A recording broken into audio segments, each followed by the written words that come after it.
Welcome to ILTV's Israel Weekly. Our main topics today: the Israeli cabinet discusses easing use of the death penalty, while internal fury over the nation-state bill already divides the country. Joining me in the studio are senior columnist with Al Monitor's Israel Pulse, Akiva Eldar, former Knesset member Dr. Einat Wilf, editor-in-chief of Midah Ziv Maor, and investigative journalist at Israel Hayom, Akiva Bigman. Thank you all very much for coming in, joining me again today. Now, Israel has only ever sentenced one man to death before, and that was Nazi war criminal Adolf Eichmann. While the Israeli Security Cabinet has now convened recently to discuss the easing of the use of the capital punishment against convicted terrorists, and for better or worse, the proposal has neither been shut down nor advanced, but that hasn't stopped fierce debate over Israel's character. Defense Minister Avigdor Lieberman expressed regret that the punishment wasn't made more available, while other security experts, including Shin Bet head Nadav Argaman, have claimed it would be nothing if not counterproductive. So my first question, actually, I'll start with you, Ziv. Why does this law need to be expanded? In my opinion, it does not. It does not. It does not. Price, not moral price, not practical price, but technical price of conducting an actual execution of a terrorist in the way in which the Israeli government acts in general will be way too complicated. And the discussion and investment, political investment in this topic is far more pricey than something should be. We should be indulging on whether or not a terrorist in the field is a legitimate target. We should be discussing whether or not it is okay for the U.S. to use to use force against civilians that are supporting or backing terrorists. This is what we should be discussing. When eventually a terrorist is being imprisoned, whether or not it should be is an irrelevant question. Now, as for people who say that this should happen as a mean for not being able to release terrorists in exchange deals at a later stage, I say this should not be at the table whatsoever. When a terrorist is being convicted, it should sit in jail for the rest of their life. The question of whether or not they should be eventually executed is irrelevant, and basically when it comes of the true agenda of the Israeli right, it shifts us away from what we should be doing, and this is the ability of the military to actually kill terrorists on the field when they are actually dangerous, and this is being jeopardized. Dr. Wilf, how would you respond? So one of the reasons I'm hesitant to even contribute to this discussion is that this is the annual Avigdor Lieberman. Let's score some points in politics. And in many ways, he shouldn't even be granted the benefit of having this discussion. He's incredibly cynical about conducting this discussion. He knows that it's never going to pass. There's no constituency for it. But somehow he thinks that it's going to score him a few political points. I personally think it's deeply pathetic, and I don't want to lend any credence to that. I do want to say that Israel, contrary to what my colleague just said, has had no problems and no compunctions about conducting what are called targeted killings, extrajudicial killings. So for all intents and purposes, in terms of waging war and waging battle, Israel does kill those that Israel thinks should be killed. Once we enter the official Israeli judicial system, rather than the question of conducting war in the actual conduct of war, I think that Israel has done well and will continue to do well to keep the exercise of the penalty out of the question. All right. Now, Akiva, what are the pros and cons? Let's go back to a different point that Ziv made earlier. How would we ever even, let's assume that it was passed, how would we ever even decide who to kill and who not to? And how to do this. Yeah. Yeah. I saw yesterday a documentary on the Oslo process, and there was footage of the family of Nachshon Waxman, who was kidnapped and assassinated brutally while the IDF was trying to get him out of the house in Jerusalem where the terrorists held him. And I'm asking myself, would it help him or not? And would it change the minds of the suicide bombers that we saw again on the footage of the attacks on the buses where the terrorists sacrificed their lives? They actually executed themselves. Sure. We didn't have to waste whatever. Poison, bullets, how do you want to do this? So forget about the moral issue, okay? which is dealt in the whole world. If people human beings have the right to execute other human beings, even if they're terrorists. And what if it's a mistake, that you find out that, the evidence were not clear enough. So I'm looking at our own interest, the interest of our boys in the army. If this will save the life of a single Israeli, I would consider that.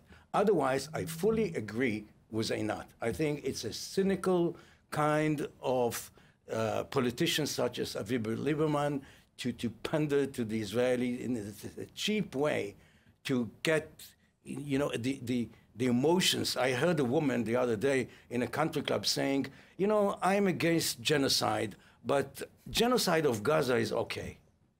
So perhaps there are people who like this idea, and this is, what Lieberman has in mind. These people he has in mind, it's a very cheap shot, literally. Keith Bigman. Yeah, well, there's nothing much to say. Everybody said all there is to say. This is a talking point of Avigdor Lieberman since the last elections. The fact that it's up on the table again, we should be discussing politics and elections, not terrorists and the war on terror. But I want to say that I'm actually very disappointed from Avigdor Lieberman, because I actually had some kind of expectations when he got into the Ministry of Defense. There are reforms the IDF has to go through. The rules of conduct have to be refined and changed. There's a lot of serious issues that need to be taken care of as far as dealing with terrorist attacks and other threats. And Avigdor Lieberman basically turned out to be just one of another defense minister that occasionally tweets out something provocative. And assumably we'll get some votes from that, but I don't think it helps us. So let's stick in line then with what was said earlier in terms of, let's look at different actions and activities of policies of the IDF in respect to how it will actually affect terror. Will it reduce it? Will it not? So the big argument here, and again I mentioned Nadav Argaman from the Shin Bet earlier, is that it would increase terrorism if not have no effect whatsoever. But there are other things on the table as well. For example, demolitions, home demolitions. Exactly, that's one of the examples. Home demolitions, a lot of security experts said that it helped in the past and it will help defeating some of the terrorist attacks. Not all of them, some of them. In the future, some of them did. Avi Dichter in the past said it does. So the different opinions on this. I think home demolitions is an act that should be done more seriously, more often. Once you decide on doing it, you should do it faster at least. And there are other means, including demolition of houses of Jewish terrorists.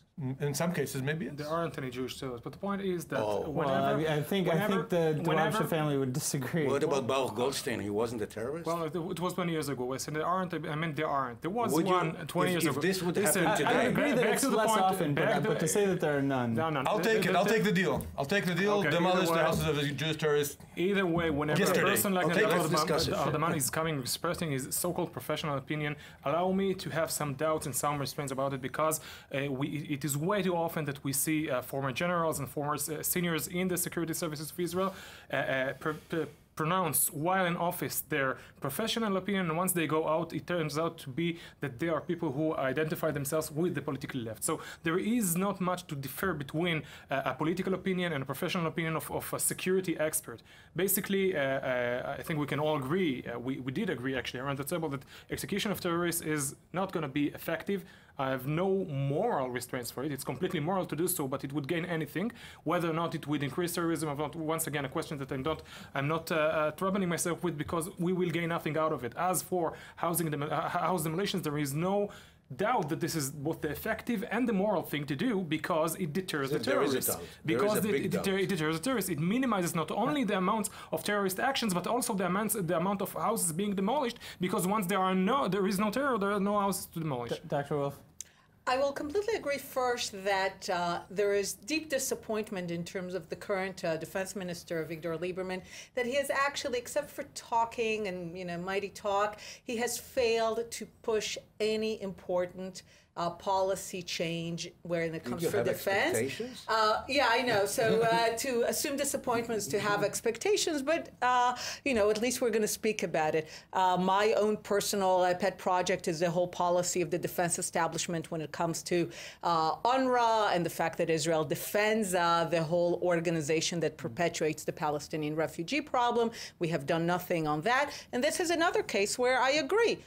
There is supposedly a professional opinion of the security establishment that says that all hell will break loose if we touch this issue. They said the same on Jerusalem, if the embassy will be passed. These are assessments. They can be true, they can be wrong.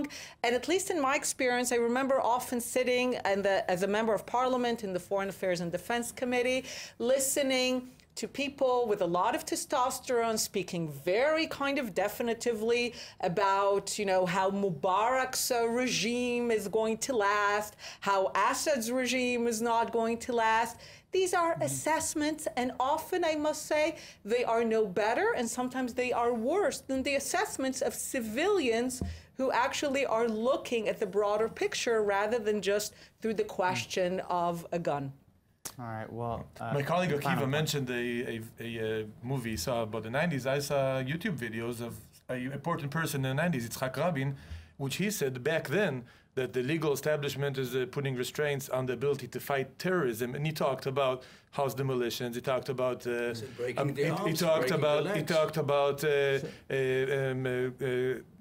pushing people outside of the country. There's a lot of means that the legal establishment was putting restraints on the IDF back then already, and it's only become worse. But eventually, he said that the ultimate answer, is peace. He changed his mind. All right, well, he was wrong, and unfortunately, we'll have to history will decide. We'll have to cut this portion of the conversation off and move on, unfortunately, to our next topic. So, in the latest conflict over the newly passed nation-state law, an Arab-Israeli Knesset member of the Labour Party has officially resigned from his post. MK Zuhair Bahlul now joins those before him in accusing the government of becoming a regime for Netanyahu and his cohorts. And in fact, some of those who are ultimately in favor of the bill, like Education Minister Naftali Bennett, have even expressed regret that mistakes and oversights were made. Well, Prime Minister Netanyahu fired back at critics during his latest weekly cabinet meeting, explaining how all the opposition is unfounded. מה המשמעות של זכויות לאום?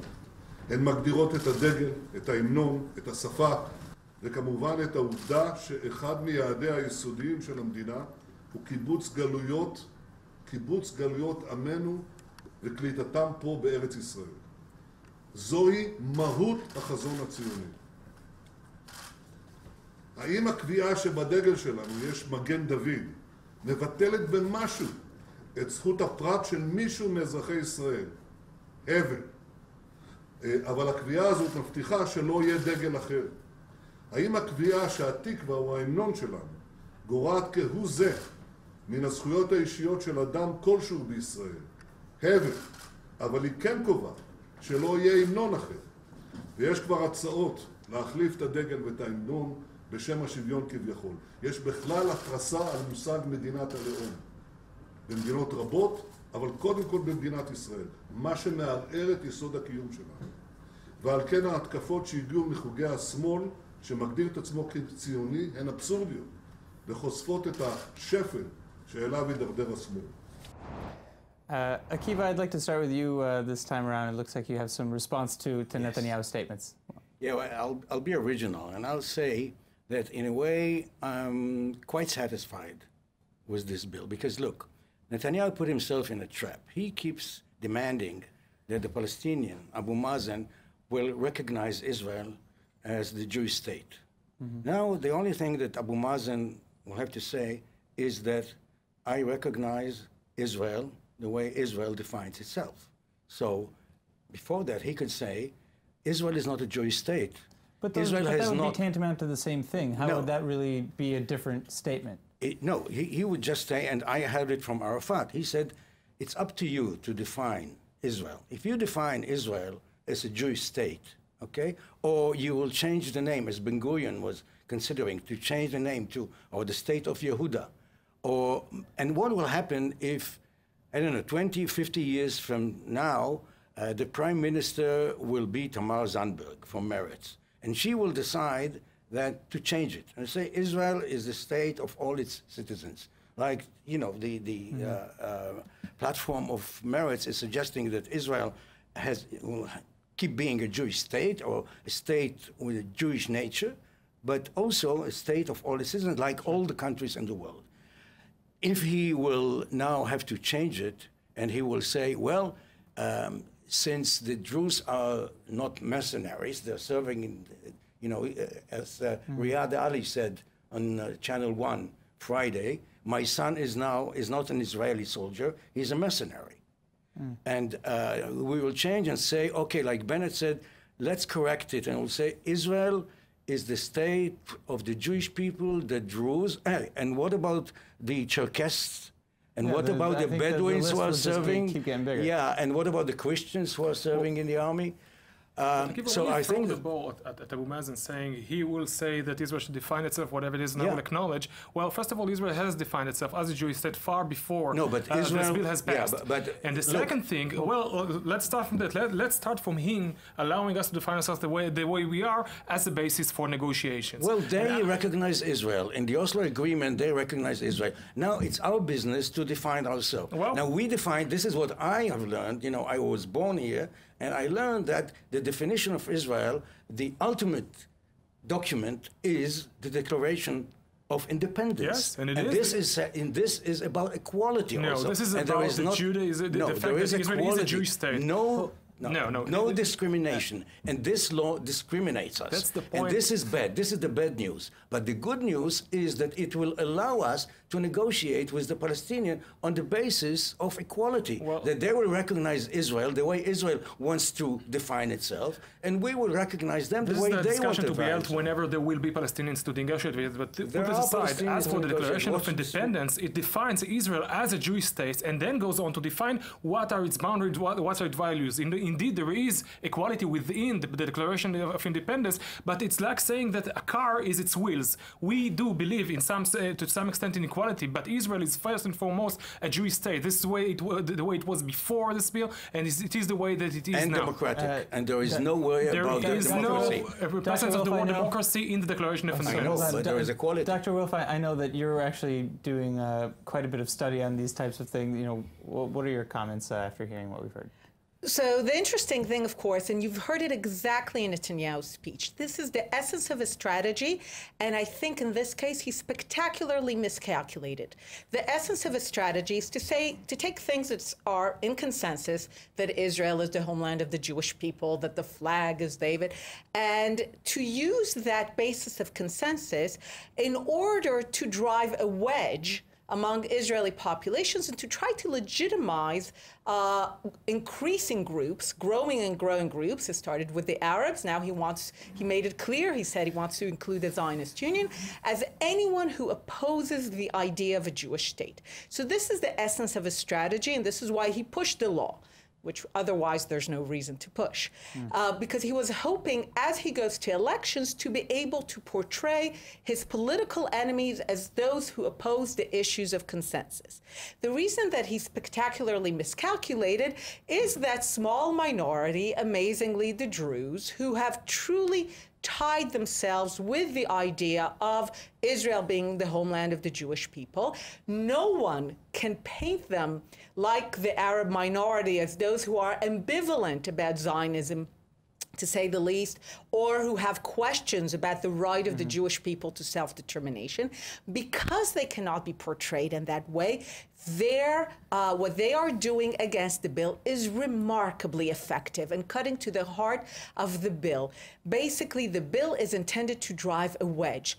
Think about Jerusalem. Moving the embassy to West Jerusalem was a matter of consensus. You had the head of the left-wing party saying we're in favor. As a result, even liberal American Jews said, we understand, we should be in favor. If you push forward something that is supposedly the preamble to an Israeli constitution, you want it to be in consensus. But no, Netanyahu wanted it specifically not to be in consensus in order to portray the other side as not this part. Is his strategy. That's exactly what I'm doing. That's exactly. So what should have been, in your opinion, the proper counter strategy? Oh, very simple. It should have been, we are willing to support the nation-state bill fully if it includes a clear border. Because the nation-state bill has only one thing that matters, only one effective line. It says that within the state of Israel, the right of the Jewish people to self-determination is unique. Fair. but it's only fair if you make it clear that there is a border. Because if you don't put a border Does anywhere the around United States Constitution have the definition of borders? but it had equality. So you can't deny the other people living between the Jordan River and the Mediterranean either chance at equality. You can't both constitutionally deny them the right to self-determination or the right to equality. No, I'm talking about those who are pursuing a vision of one Israel from the Jordan River to the Mediterranean Sea with the supremacist idea that only Jews in that region will have both the right to self-determination and the civic political rights to be masters of their fate. And those are the people pushing this law. It's not about the present, it's about the future. Final point, Akiva. Yeah, I just want to say, you talked about Netanyahu's strategy, so-called. I just love the leftist reaction to what they seem as Netanyahu's strategy. What's happening in the last few years is this coalition is basically putting forward things that are classic Zionism. There's no way around that. This is classic Zionism. Absolutely not, because they take the first half of the... To speak. I was very patient. I was very patient, Akiva. So I'm not a Zionist. This is classic Zionism, because it's Netanyahu and it's a right wing, so they add the different ideas about this, what their real goal is, what they really mean, and then they oppose it. What is happening is that the left moved way to the far left. Things that used to be in consensus 20 years ago, 30 years ago, are not in consensus anymore, because the guys on the left moved to the extreme left. And now it happens to be that this right-wing coalition talks about things that are classic Zionism. They're in the Declaration of Independence. They're in the writings of the founding fathers of Israel. They're in there all the time, across the board. And today it becomes suddenly an issue to discussion and provocation, and all these debates about Netanyahu's grand strategy to draw a wage. The wage is drawn between the radical left and everybody else. And it's very sad that also the moderate left is across the wage. And you literally just heard the strategy being said. Actually, we do believe in it. Can I have one more sentence about the Druze? Just one sentence about... Seriously, one 10 seconds So to the last. covenant 10 seconds to between... last, final comment. The covenant between the Jews and the Druze in Israel is far stronger, is far more long-lasting than this specific conflict. There is a campaign among them, a campaign that not by coincidence left aside the Israeli Arabs. This is a false campaign. This does not express a genuine outrage within the Jewish community, and the Jews will continue to be a finger in the eye to everybody who says that Israel is not a tolerant place toward minorities. All right, well... there you have the expression of fear. Well, we'll have to see how that all plays out. Thank you all so much for coming in. Ziv Ma'or, Akiva Bigman, Akiva Eldar, and Dr. Einat Will. Thank you all so much for coming in. It was my pleasure as always. And thanks to all of you, of course, for tuning in. Of course, follow us on Facebook at Israel English News and on Twitter at ILTV News. I'm Aaron Porras, and we'll see you next week.